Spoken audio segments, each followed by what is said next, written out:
जनपद मुरादाबाद का ठाकुरवाड़ा तहसील है और ठाकुरवाड़ा तहसील में ये हम आपको दिखा रहे हैं the crazy man news channel के माध्यम से। कदीर तिराहे पर देखिए ये बैरियल लगा हुआ है। अनेकों वर्षों से 2 वर्ष हो गए हैं और यहाँ पर ये बैरियल सुरक्षित है। और बैरियल को लेकर के मैंने वीडियोस बनाई थी, लेकिन यहाँ जो जनता में रहते हैं वो कहते हैं यार बैरियल लगे होने से यहाँ जो देखेगा आप, ये सीधा रास्ता ये सीधा नगर को जाता है और ये सीधा हाईवे पर जाता है। और यहाँ से जब क्रॉस करते हैं तो अक्सर ई रिक्शा और बाइक कभी फिसल जाती है और अनेकों बार इसमें वाहन यहाँ घटनाग्रस्त हो जाता है। और देखिए कई बार महिलाओं के चोट भी लग गई है, लेकिन ये बैरियल अभी भी बिल्कुल ऐसे ही सुरक्षित लगा हुआ है। और यहाँ पर इस बैरियल के लगे होने पर लोग इसका पूर्ण रूप से फ़ायदा उठाते हैं। यहाँ पर गाड़ियाँ खड़ी हो जाती हैं, ई रिक्शाएँ खड़ी हो जाती हैं। जब यहाँ देखिएगा हम आपको दिखाते हैं जनपद मुरादाबाद के ठाकुरवाड़ा तहसील की तस्वीर। ये वो बैरियल है जिस बैरियल को लेकर के मैंने वीडियोस बनाई थी। और उस वीडियोस के अंदर एक भाई ने मुझे कहा था कि मैं पी कर के वीडियो बनाता हूँ, मतलब जिसमें जो मेरे साथ अभद्रता की थी। और मुझे ऐसा लगता है कि समाज के अंदर, देश के अंदर जी तो रहे हैं, लेकिन कहीं ना कहीं कायर हैं, मुर्दे हैं, मर चुके हैं, मरे हुए हैं। और कोई सच बोलने के लिए तैयार नहीं होता, सच दिखाने के लिए तैयार नहीं होता। सच दिखाने की हिम्मत, सच दिखाने का हौसला सिर्फ the crazy man news channel, राष्ट्रीय रिपोर्टर सगीर उर्फ चंकी पांडे मैं आपको दिखा रहा हूँ। देखिए ये बैरियल लगा हुआ है और इस बैरियल के लगे होने का पता नहीं क्या इससे संकेत दिया जा रहा है, क्या किस तरह से ये बैरियल कब हटेगा, क्यों हटेगा, मुझे इस बात का मालूम नहीं है। और यहाँ बैरियल लगे होने पर यहाँ पर ई रिक्शा खड़ी हो जाती हैं और देखिए यहाँ पर वाहन खड़े होते हैं। और आज ड्यूटी पर कोई होमगार्ड भी यहाँ पर तैनात नहीं है। देखिए मैं आपको दिखा रहा हूँ पूरी तस्वीर, जनपद मुरादाबाद के ठाकुरवाड़ा तहसील की पूरी तस्वीर। और यहाँ डीएम साहब को मैं कई बार भेज चुका हूँ। डीएम साहब अगर यहाँ लगता हो कि ये बैरियल हटना चाहिए, यहाँ से अगर ये बैरियल हटा देना चाहिए तो ये बैरियल हटाया जाए। वरना अगर आपको लगता हो कि ये सही हो रहा है और देश में सब कुछ सही हो रहा है तो आप इसे लगा रहने दीजिएगा। मैं जनता में पहुँचता हूँ और जनता में देखता हूँ मैं कि कितने लोग इसको लेकर के बोलते हैं और इसमें क्या बोलते हैं इसमें से। अब भैया ये बैरियल जो लगा हुआ है, इस बैरियल से क्या फ़ायदा?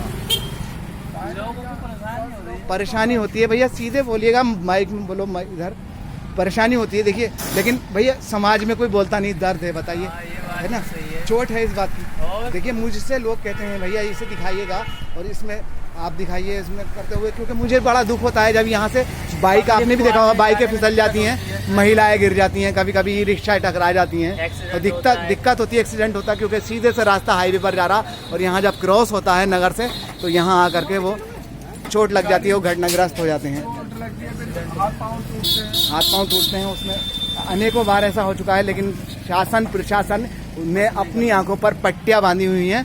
और देखिए कोई बोलता ही नहीं है। भैया कुछ बोलेंगे चैनल के माध्यम से? चलिए सर बस ये है। अच्छा लॉकडाउन से लेकर अब तक क्या करते हैं, क्या कार्य करते हैं? कुछ सहायता मिली? देखिए ये भगवान देखिए ये क्या बात है। जो पिछला दौर है रिवर्स गियर में, देखिए इसमें जो लोग इस कुल्हड़ों के अंदर और हांडियों के अंदर खाना सब्जी बनाते थे, बढ़िया था। आज प्रेशर कुकर में भैया सब्जी बनाते हैं। तो सब्जी जैसे प्रेशर कुकर में प्रेशर आता है, ऐसे ही आदमी के शरीर में भी प्रेशर आता है। और लोग पुरानी सभ्यता को भूल गए हैं और पुरानी सभ्यता कहीं ना कहीं डिलीट कर दी गई है। आज जो फंक्शन चल रहा है वो नया फंक्शन चल रहा है, फैशन के दौर में गारंटी की इच्छा ना करें। चलिए देखिए जनपद मुरादाबाद के ठाकुरवाड़ा तहसील की तस्वीर है ये, और मैं आपको दिखा रहा हूँ जनपद मुरादाबाद के ठाकुरवाड़ा तहसील की तस्वीर मैं आपको दिखाता हूँ कि देखिए समाज में लोग बैठे हुए हैं यहाँ। मैं आपको दिखाऊंगा कि एक हमारे नेताजी हैं और देखिए मैं सुनना चाहूँगा क्योंकि देखिए एक भाई हैं बेचारे, पहले इनको यहाँ ई रिक्शा ये इन्हें मुझे देखे कि इतना समय हुआ अखिलेश यादव जी मुख्यमंत्री बने और मुख्यमंत्री जी के बनने पर रिक्शाएँ बांटी गई, रोटी दी गई, कपड़ा दिया गया, मकान दिया गया, जगह जगह ऐड हुए, प्रचार हुए और इन्हें रिक्शा भी नहीं मिली। कुछ बोलना चाहेंगे चैनल के माध्यम से? कुछ नहीं बोल सकते। देखो यहीं आकर के मेरा मतभेद हो जाता है कि जो आदमी जिसके दर्द है, जिसको ये बोल नहीं सकते, अपने लब खोल नहीं सकते, क्योंकि डर है, इतना डरा दिया गया है, इतना धमका दिया गया है कि आदमी को एकदम गोली मार दी जाएगी, बुलडोजर से पीस दिया जाएगा और एकदम तोप से उड़ा दिया जाएगा। हम हिंदुस्तान के वासी हैं और हमें हिंदुस्तान होने का नाज है, गर्व है, लेकिन हम अपनी बात को अगर ना कहें अगर हम रोएंगे नहीं, बच्चा रोता नहीं, दूध नहीं पिलाती माँ। कमाल है। आज देखिएगा मोदी और योगी, उत्तर प्रदेश में योगी जी और राष्ट्र में मोदी जी की सरकार ने आज इतना भयभीत कर दिया है कि लोग बोलते हुए भी डरते हैं। सर कुछ बोलना चाहेंगे चैनल के माध्यम से? ये जो यहाँ सामने बैरियर लगा हुआ है, इसमें अनेकों बार अपनी वीडियोस दिखा चुका हूँ। ये बैरियर यहाँ सही में होना चाहिए या नहीं होना चाहिए? नहीं होना चाहिए। देखिए मैं यहाँ दिखाता हूँ और लोग यहाँ पर जो शॉप है, सर 2 मिनट चाहूँगा कि यहाँ जो शॉप हैं और यहाँ जो लोग रहते हैं, ठेला लगाते हैं, फड़ लगाते हैं, उन्हें यहाँ पर बोलना चाहिए या नहीं बोलना चाहिए इसके बारे में? मुझसे कहते हैं सीधे से आप वीडियोस बनाइए, अगर मान लीजिए मेरे ऊपर लट फिरे या कुछ हो तो मेरे पर कार्रवाई होगी। उस दिन मुझसे एक सर फिरा, भिड़ गया, वो ड्रिंक किया हुआ था और मुझे कह रहा था तुम पी रखी है, और किस तरह से मेरे साथ अभद्रता की है। उसे देखने के लिए मेरे, ऐसा नहीं कि मेरे प्रशासन से मेरे भाई लोग उसे देखने के निकले शादी वर्दी में, लेकिन वो हाथ नहीं आया। चलिए कोई बात नहीं है, लेकिन अगर इसी तरह से सर, क्योंकि हम कहीं ना कहीं कायर हैं सर, छोटा सा प्रश्न है मेरा कि हम वैसे तो हम बहुत बड़े योद्धा हैं, बड़े यंग मैन हैं, बड़े बुलडोज़र हैं, जिम करते हैं, लेकिन कहीं ना कहीं हम कायर हैं। हम कहीं ना कहीं कायर हैं क्योंकि अपनी बात को नहीं कह सकते। और देखिए मैं जिन्हें भली भांति जानता हूं और मैं अनेकों बार दिखा चुका हूं। देखिए ये हमारे लाइन से जुड़ चुके हैं और कई बार बोल चुके हैं, सर क्या देश में जो कुछ हो रहा है सही हो रहा है या गलत?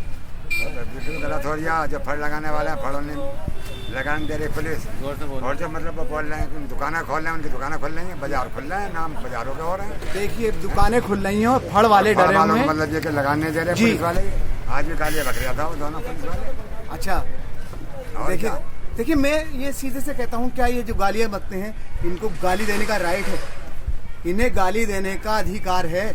बैठे हैं तो गालियाँ बक रहे हैं। एक बात सुनिएगा, ड्यूटी पर तैनात हैं, कोई भी हो, होमगार्ड हो, कोई भी हो, दरोगा जी में सिपाही हो, लेकिन गाली देने का क्या राइट है? अगर ये गाली दें तो ये सही है, इसका विरोध किया जाए। गरीबों का फड़ों का एतराज करा जा रहा है, लेकिन इसका विरोध कोई नहीं करता। अभी आकर के सीधे से कोई होमगार्ड आ जाए और यहाँ भीड़ और आकर के किसी पर डंडे लगा दे तो सारे के सारे बहुत बड़ी बिल्डिंगों में रहते हैं, तमाम बिल्डर हैं और बहुत बड़े अपने वो हैं, लेकिन जब वो डंडा लगा देगा तो सारे भागते नजर आएंगे। बुरा मत मानना, एक भी ऐसा महान योद्धा ये नहीं होगा कि तूने इसके डंडा क्यों मार दिया, इसकी गलती बताइए। मुंबई के अंदर अगर किसी को कोई अरेस्ट करने आता है, कोई गिरफ्तार करने आता है तो उसे प्रमाण देना पड़ता है और महिलाएं उससे अक्सर पूछती हैं तेरे पास क्या वारंट है। लेकिन यहाँ की जनता सिर्फ सोई हुई खोई हुई है। और मैं हमेशा इससे ये देखता हूँ कि हमेशा मर्दानगी अपने से कमजोर पर, तो भैया अपने से कमजोर को हमेशा हम अपने से कमजोर को दबाता आदमी। बड़े के सामने साले की हवा सक जाती है। किसी में ताकत है जो मुन्ना बजरंगी की, मुख्तार अंसारी की, राजा भैया की जमीन हड़प ले, या किसी बड़े अधिकारी की कोई किसी में हिम्मत है? हमेशा बड़ी मछली छोटी मछली को खा रही है और कमजोर की जमीन पर दावा ठोक देता है, स्टे ले आता है, उसे जान से मारने की धमकी देता है, रास्ते बंद कर देता है, दमंगई के रूप में थाना खरीद लेता है, ऊपर से खरीद लेता है और समाज चुपचाप बैठा हुआ तमाशा देखता है और उसी का भाई उसी का मुखबर बना हुआ है। कुछ बोलना चाहेंगे भैया? कुछ नहीं बोलेंगे। चलिए कुछ बोलना भी नहीं चाहिए। समाज में हमें ऐसे ही चुप रहना चाहिए, भले ही देश बर्बाद हो जाए, तबाह हो जाए, लेकिन मैंने ये फैसला किया है, ये प्रण लिया है कि मैं सच दिखाऊंगा, भले ही मेरी सच दिखाने में मेरी जान क्यों ना चली जाए। मैंने अपना जीवन यूं ही गुजार दिया है और सच। देखिए जहीर आलम जी हैं, एक बार जहीर आलम जी को मैंने कहा था तो जहीर आलम जी चले जाते थे, लेकिन इनमें जबकि मैं बोला था कि जहीर आलम जी चले गए थे, लेकिन आज उनमें ये हौसला है, ये हिम्मत है कि अगर कुछ बोलना चाहें तो वो बोल देते हैं। हाँ भैया ये जो बैरियर लगा हुआ है, यहाँ बैरियर ये होना चाहिए। कहाँ? ये जो बैरियर लगा हुआ है ये गलत है। देखिए यहाँ पर कभी भी कोई घटना हो जाती है, एक्सीडेंट हो जाता है, लेकिन भैया मैं जब यहाँ आकर के कहता हूँ लोगों से बोलो तो बोल नहीं पाते। क्या ये सही है या गलत? गलत है। इस समाज की मानसिकता क्या सही है या गलत? गलत है। हम हिंदुस्तानी हैं, हम अपना वोट देते हैं, हमारे पास ताकत है, या वोट देने का ही अधिकार आप लोगों को है। बाकी नींद में सो जाओ। इस देश की जनता कुंभकर्ण है। इस देश की नेताजी, इस देश की जनता कुंभकर्ण है कि नहीं? 5 साल सोती है और 5 साल जाग जाती है। 5 साल सोती और जागती तो डंडा उनका इतना तगड़ा हो जाए, तगड़ा हो जाए। जब हम अन्याय का विरोध नहीं करेंगे, जब अन्याय का विरोध ना करेंगे तो ऐसे पिटेंगे। केवल वोट देने का अधिकार हमें है, बाकी कोई अधिकार अपने पास नहीं है। इसी तरह से देश लुटता रहेगा। लूटो, इस देश की समाज की औकात ही यही है, और समाज ऐसे ही लुटता रहेगा, पिटता रहेगा, और बड़ी मछली छोटी मछली को खाते रहेगी। The crazy man news channel, हौसला सच दिखाने का।